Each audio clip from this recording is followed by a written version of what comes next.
우리 함께 인사하겠습니다. 잘 나오셨습니다. 성도님 얼굴만 봐도 은혜가 됩니다. 사랑하고 축복합니다. 사랑하고 축복합니다. 감사합니다.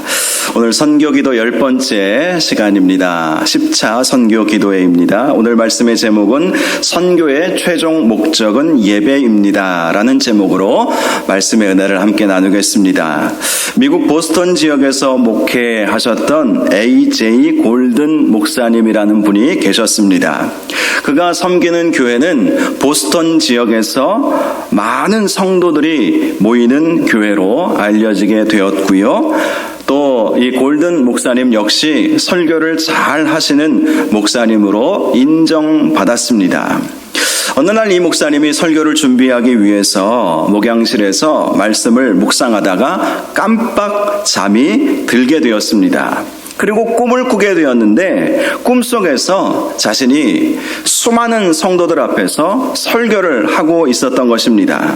그런데 성도들 가운데 한 30세쯤 보이는 낯선 청년이 눈에 들어오게 되었던 것입니다.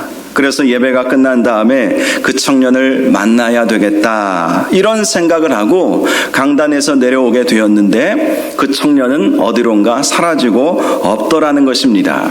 그래서 안내위원들에게 물어보았습니다. 내가 본 30세쯤 보이는 가운데 앉아 있었던 청년을 아느냐고 물어본 것입니다. 그랬더니 안내위원들이 말하기를 그 청년이요. 그 청년을 우리가 잘 알고 있지요. 그 청년은 예수라고 하는 청년입니다. 그렇게 대답을 한 것입니다. 골든 목사님은 예수라고 하는 청년이라는 소리에 깜짝 놀라서 꿈에서 깨고 말았습니다. 그리고 가만히 생각해 보았습니다. 하나님께서 왜 이 꿈을 나에게 보여주셨을까? 그러면서 생각이 난 것이 내 설교를 우리 주님께서도 듣고 계시는 것, 그것을 깨닫게 해주시기 위해서 이 꿈을 꾸게 하셨구나. 이것을 깨닫게 된 거예요. 그래서 이 목사님이 늘 그전에도 설교를 잘 하셨겠지만 늘 주님이 내 앞에 계시다. 우리 청중들 사이에 우리 교회 가운데 우리 주님이 늘 계시다라는 그런 마음으로 설교를 준비하고 말씀을 전하게 되었더니 더 은혜로운 설교를 전하게 되었다고 합니다. 그리고 자기가 꿈을 꾸었던 그 꿈의 내용을 성도들에게 간증을 하게 되면서부터 성도들도 지금 이 자리는 우리들만이 있는 예배의 자리가 아니라 우리 주님께서 함께 하시는 자리다. 이런 인식을 가지면서 주님께서 내 옆에 계신데 내가 졸 수 있겠느냐? 딴 생각할 수 있겠느냐? 라고 하면서 더 예배에 집중하고 더 은혜로운 예배를 드리게 되었다고 합니다. 그렇습니다. 지금 이 자리에 우리 눈에 보이지 않지만 우리 주님께서 함께 계심을 믿으시기 바랍니다. 저도 이 예화를 보면서 우리 주님이 딱 이 앞자리에 앉아 계시다면 말도 못할 것 같아요. 무슨 말을 어떻게 해야 할까? 함부로 말할 수 있겠습니까? 엉뚱한 말을 할 수 있겠습니까? 말씀을 엉뚱하게 해석할 수 있겠습니까? 주님이 딱 앞에 계시는데 이상한 말 할 수가 없겠죠.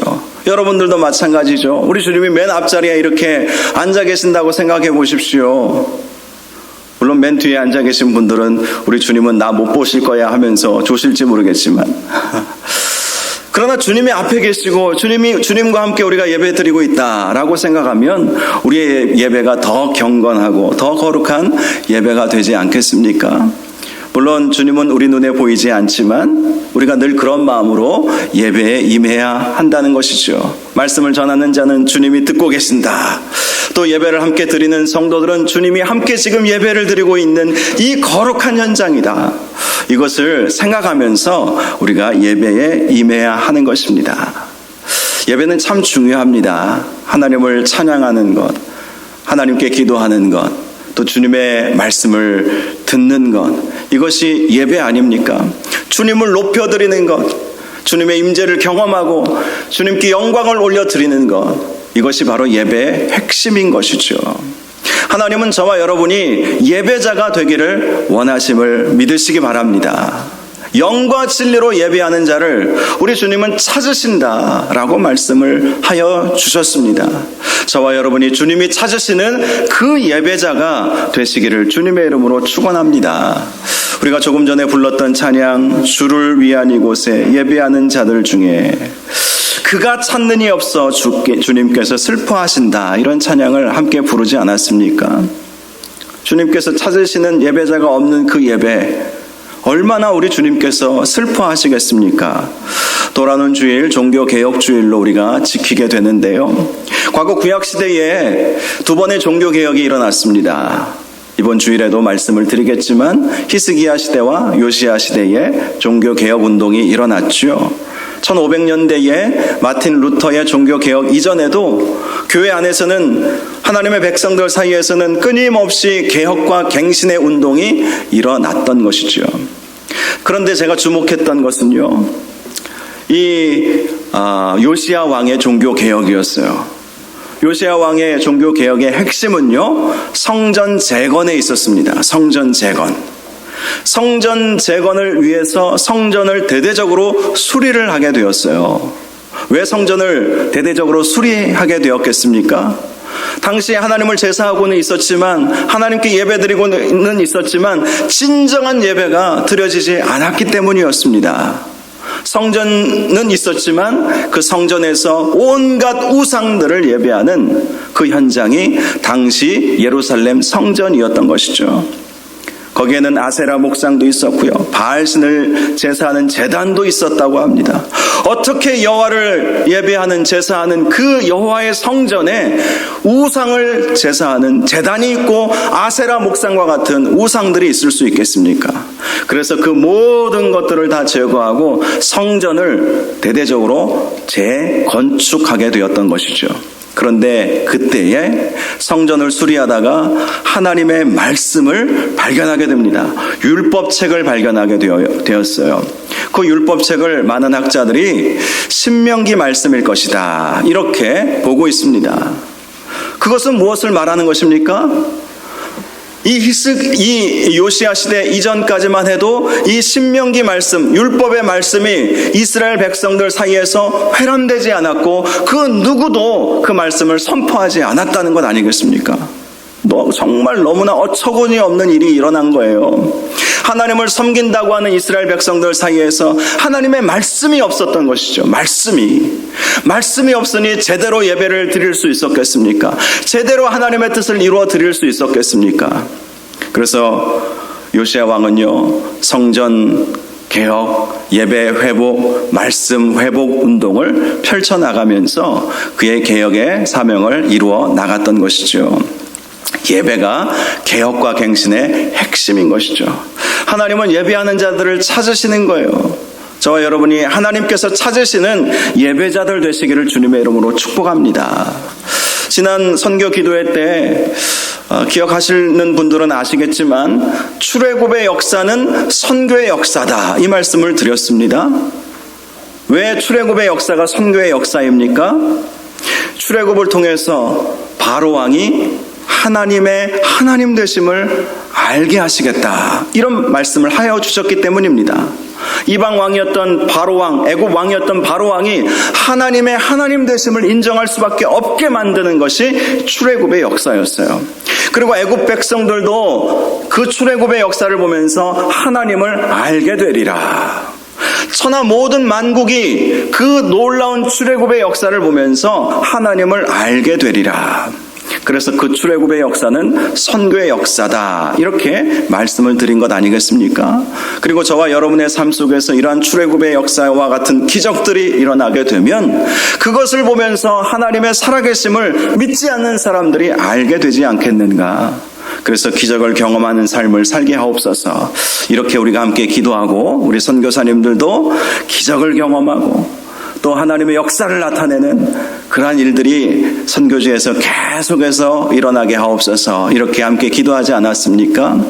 자, 이렇게 출애굽을 이제 하고 시내산에서 이스라엘 백성은 하나님을 온전히 예배하게 됩니다. 시내산에 임하게 된, 구름으로 임하게 된 하나님의 영광을 이스라엘 백성들이 경험하게 되었죠. 하나님이 어떤 분이신지 알게 되었습니다. 그리고 나서 이제 하나님께서 이스라엘 백성에게 명령하신 것이 성막을 지으라라는 것이었습니다. 성막을 지으라. 오늘 본문이 바로 그 사실을 우리에게 말씀해 주고 있죠.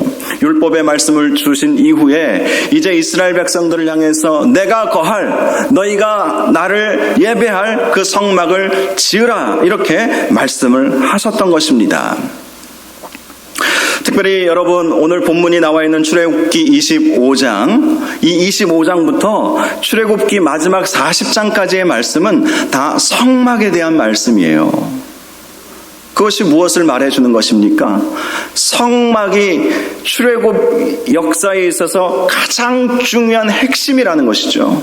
출애굽기에 있어서 3분의 1 이상을 성막에 관한 말씀으로 가득 채워져 있다는 것이죠. 그리고 그 다음 이어지는 레위기 말씀은 어떤 말씀입니까?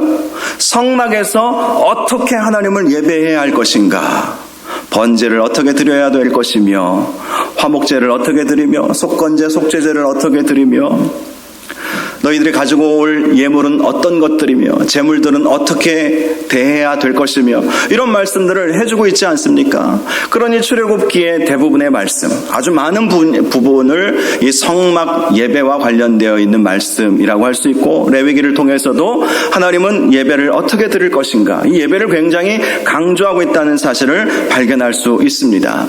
오늘 본문 말씀을 보니까 이 성막을 짓도록 하나님은 그들이 가지고 있는 것을 가져와라, 예물을 가져와라, 이렇게 말씀을 하십니다.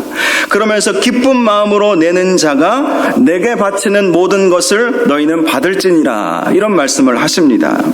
그러면서 어떤 예물을 가지고 나와야 하는지 말씀해 주셨는데요, 이 예물들이 다 성막을 지을 때 필요한 예물들이었습니다.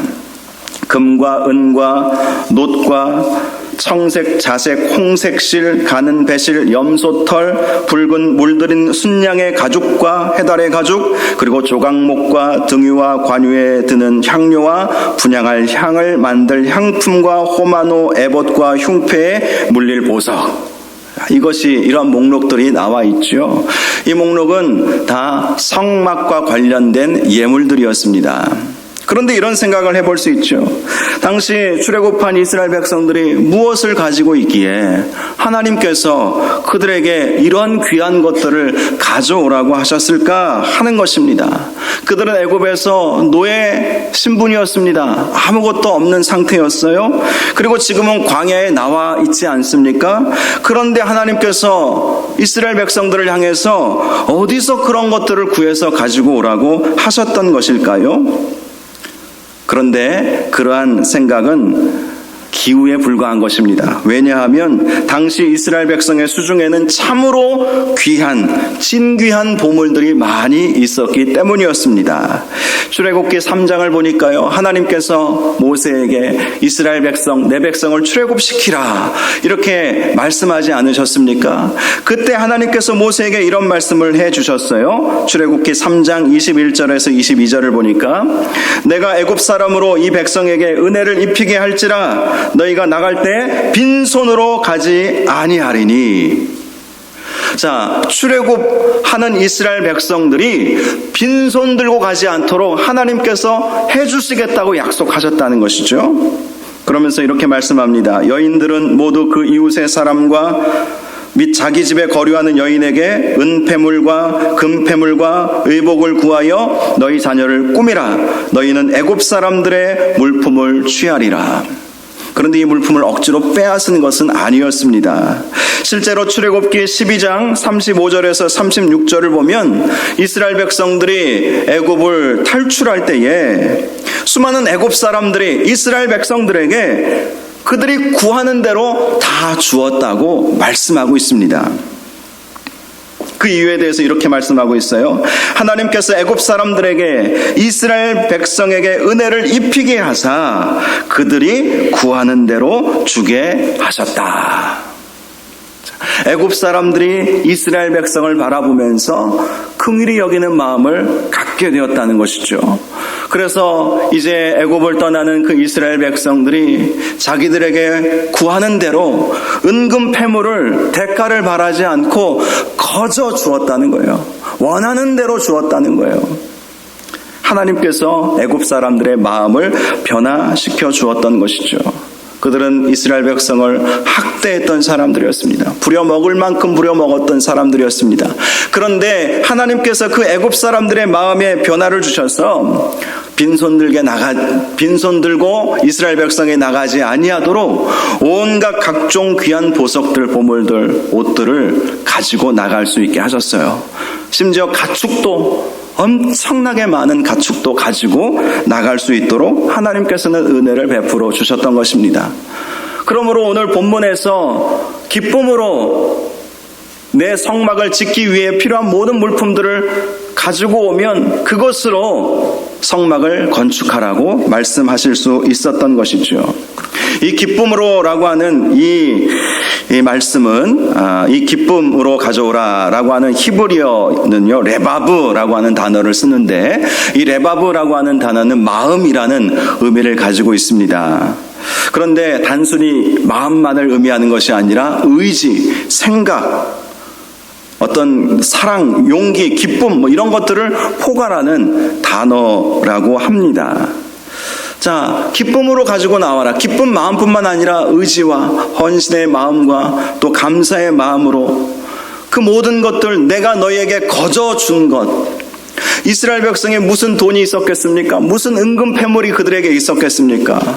어찌 보면 우리에게 하나님께서 주신 것들도 다 그런 것 아니겠습니까? 우리가 잘나서, 우리가 열심히 일해서 얻은 소득일 수도 있겠지만, 한 번 더 생각해 보면 하나님께서 주셔야 우리가 얻을 수 있는 것 아니었겠습니까? 바로 그러한 것들을 기쁨으로, 감사하는 마음으로, 헌신의 마음으로 가지고 와서 그것을 가지고 하나님께 예배하는 예배의 처소를 지으라고 말씀하셨던 거예요.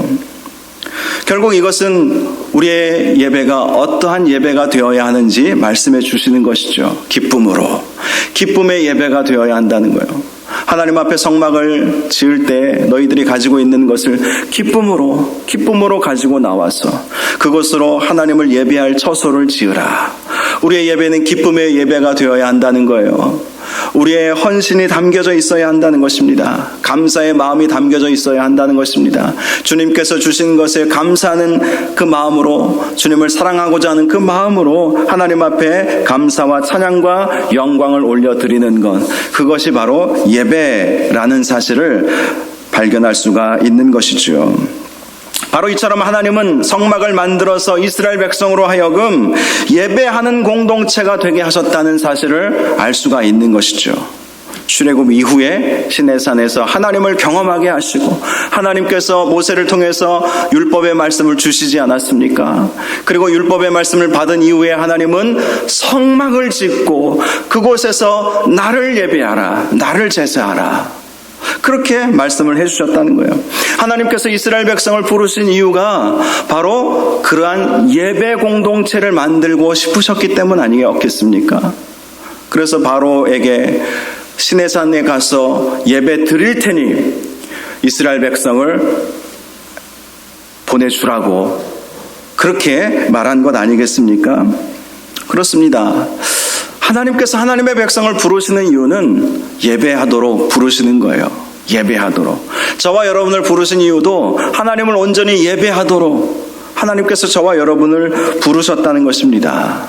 그렇습니다. 출애굽의 역사는 선교의 역사입니다. 그러한 출애굽의 역사를 통해서 하나님은 열방을 향해 예배해야 함을 보여주시기를 원하셨다라는 것이죠.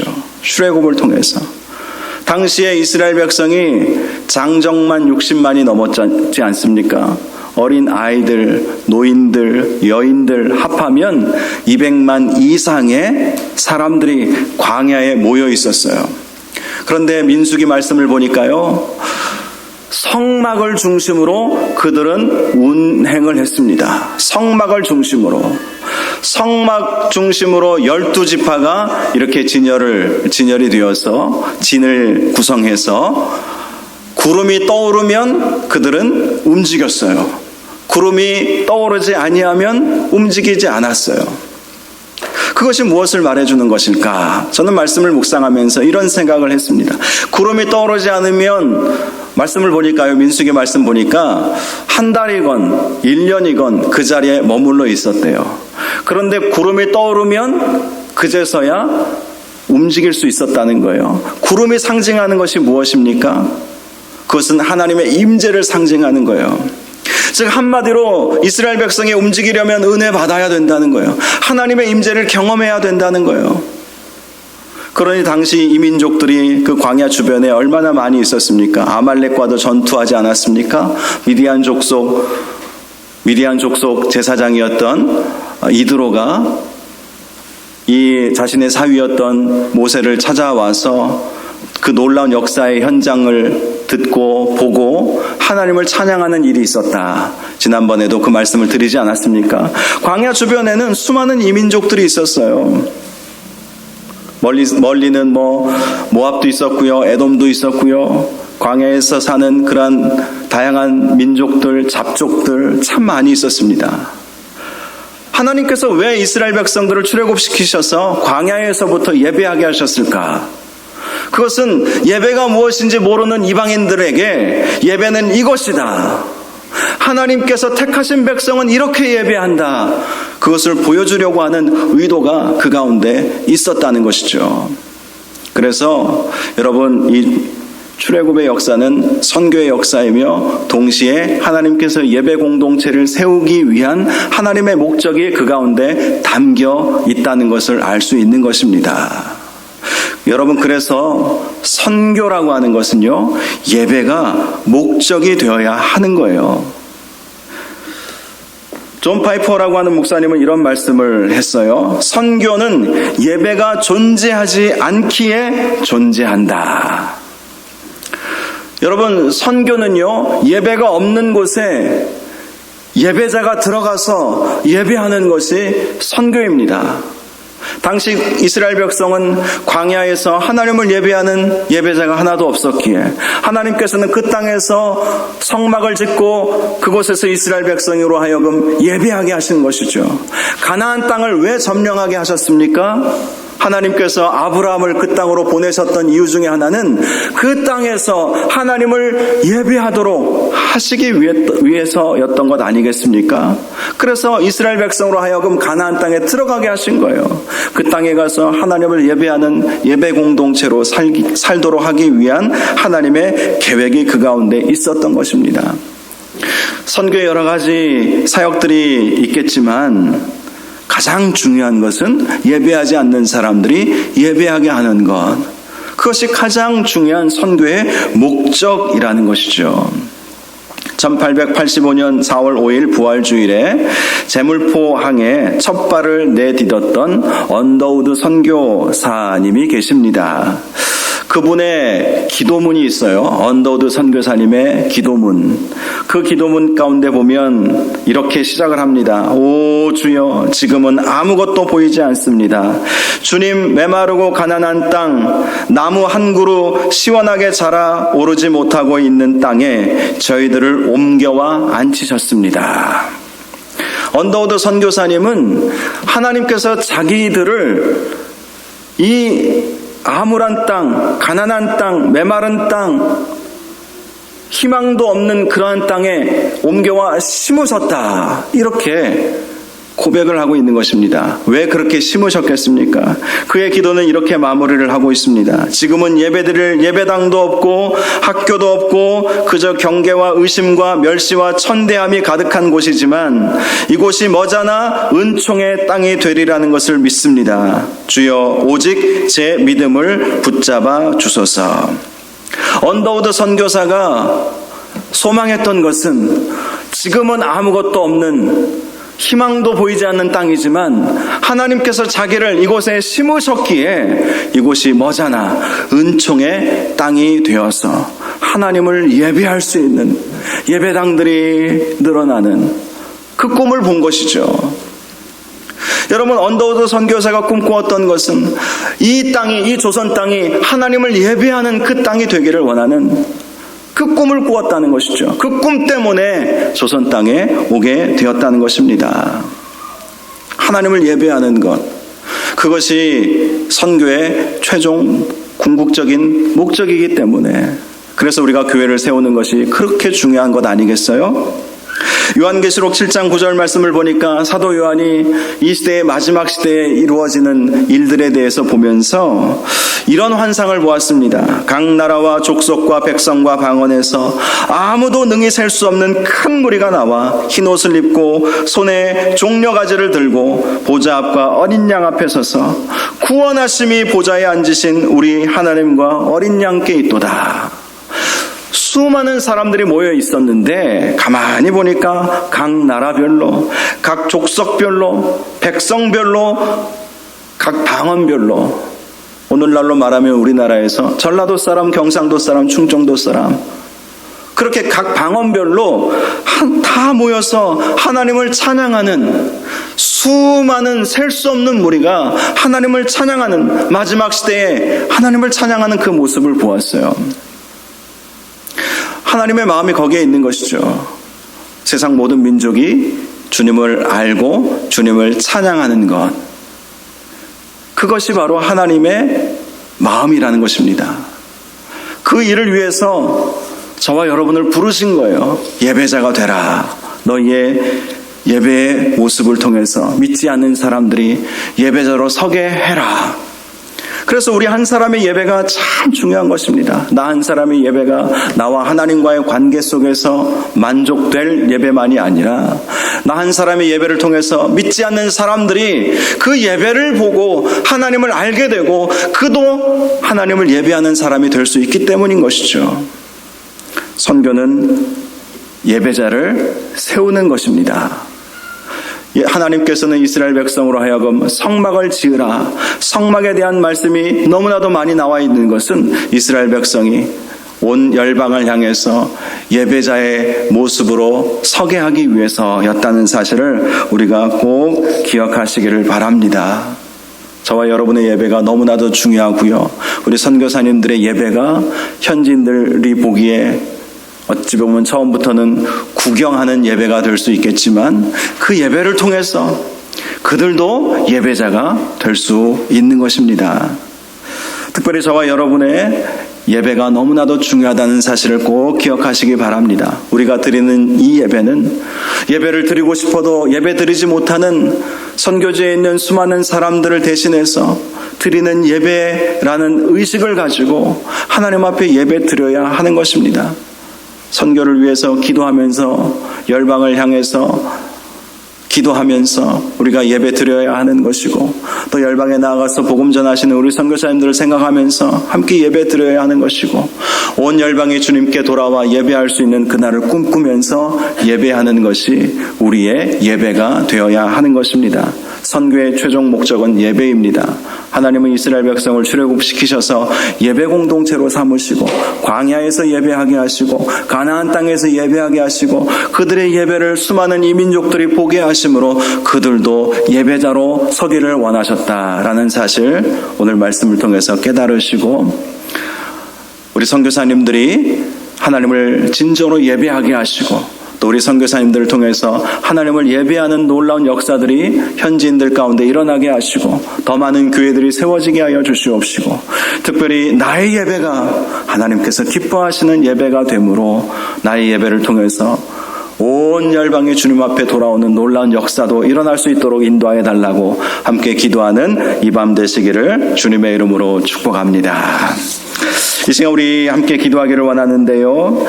여러분 유인물 보시면 우리 10월달 서부중앙교회 선교 기도회 기도 제목이 있습니다.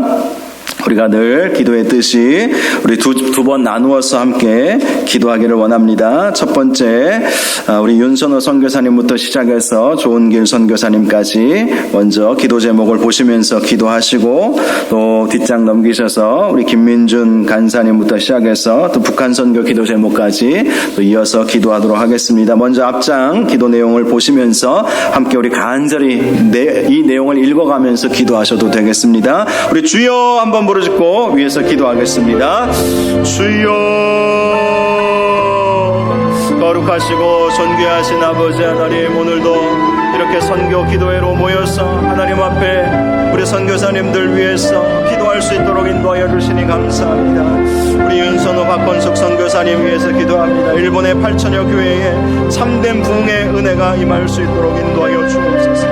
0.5%인 소수인 일본의 그리스도인들을 위로하여 주옵시고 믿음의 능력을 주시옵소서. 저들이 하나님 아버지 온전한 믿음을 가지고 하나님 앞에 나아갈 수 있게 하여 주시옵소서.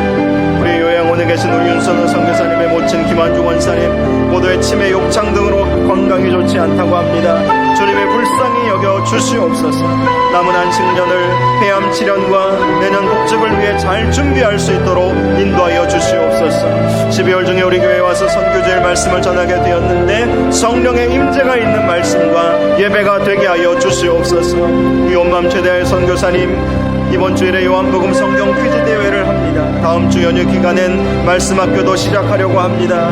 지금 예상 문제를 열심히 풀고 있는데 이 시간들을 통해 말씀을 바로 알고 믿음이 뿌리를 내려 잘 자라가게 될 수 있도록 인도하여 주옵소서.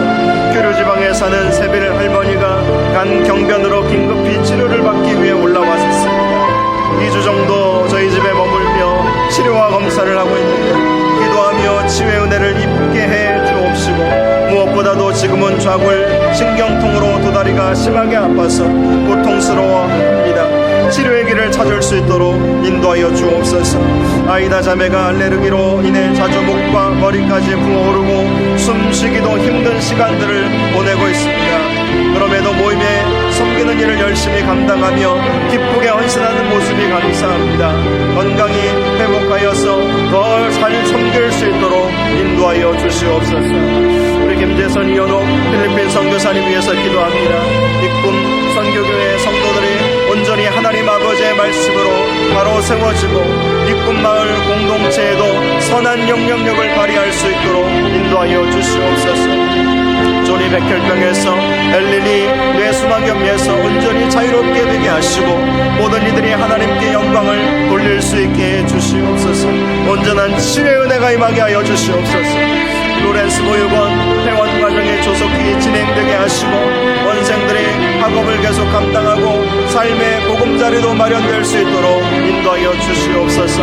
EMCC 복음주의 선교대학 신학생들이 하나님의 말씀으로 잘 양육되고 현지 사역자들로 충성할 수 있도록 인도하여 주시옵소서. 좋은교회 전주현 선교사님, 라오스 선교사님 기억하여 주시고 보내주시옵소서. 성령의 임재와 은혜를 경험하는 예배 공동체가 되게 하여 주시옵소서.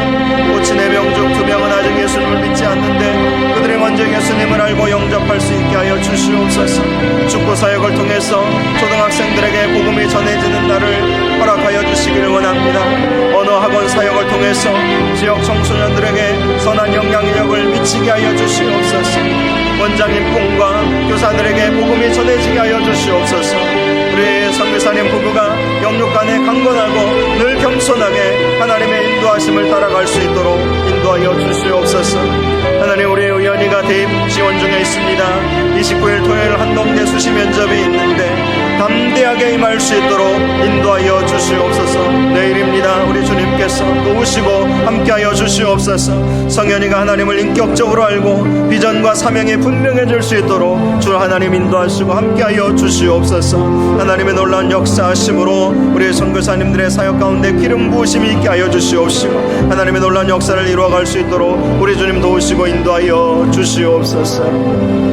계속해서 우리 김민중 간사님, 장성근 선교사님, 이채영 선교사님, 이승직 선교사님, 그리고 북한 선교 기도 제목 보시면서 우리 함께 기도하겠습니다. 주여 한 번 더 부르시고 기도합니다.